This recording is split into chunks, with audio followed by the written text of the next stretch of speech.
ఒక్క ప్లాటే కొందామనుకున్నాను. మీ వెంచర్ చూసి 2 ప్లాట్లు కొన్నాను. ఇప్పుడైతే నా ఫ్రెండ్స్ రిలేటివ్స్ అందరికీ చెప్పేశాను కొనమని. S square S Infracon.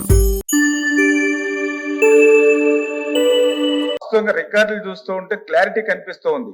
ఏదైతే గత 2014, 2019 5 సంవత్సరాల తెలుగుదేశం ప్రభుత్వంలో ఆ రోజు మాకు 5 సంవత్సరాలకి బడ్జెట్ అంటే టోటల్ బడ్జెట్ 7,08,623 కోట్లుంటే అందులో మేము ఇరిగేషన్కి 5 సంవత్సరాల్లో పెట్టింది 51,802 కోట్ల రూపాయలు.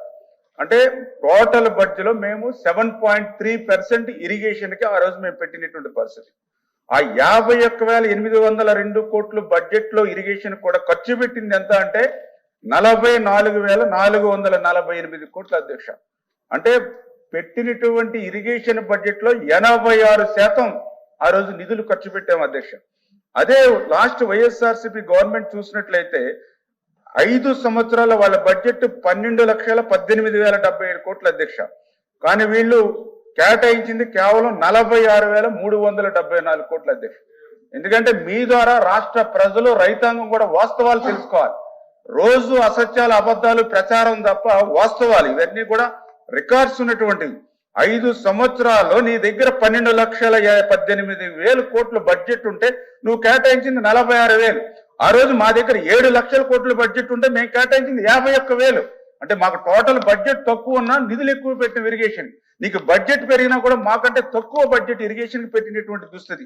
పోనీ ఆ 46,374 కోట్లలో అయినా ఎంత ఖర్చు పెట్టావంటే నువ్వు ఖర్చు పెట్టింది మళ్ళీ 19,220. అంటే అక్కడ కూడా 41% ఖర్చు పెట్టారు.